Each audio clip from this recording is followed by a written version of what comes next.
Hi, my name is Yamil and I am very passionate about achieving a better education, for which I believe that being placed in different academic space contributes to that. I intend to participate in this international mobility program in order to demonstrate my skills and courage as a student inclined to knowledge and research.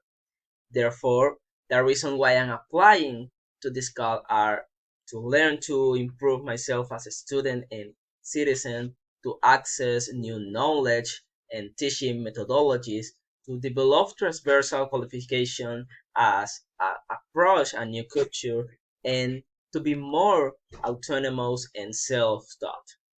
Likewise, I'm excited to work on the ability to face challenge and explore new contexts and realities.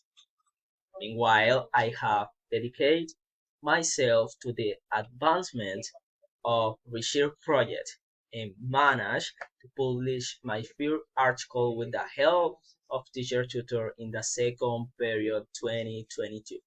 So I believe that this scholarship can provide me with opportunities to use new perspective and experience to improve my critical and analytical skill in order to put them at the service of my beloved city of Cartagena. Thanks.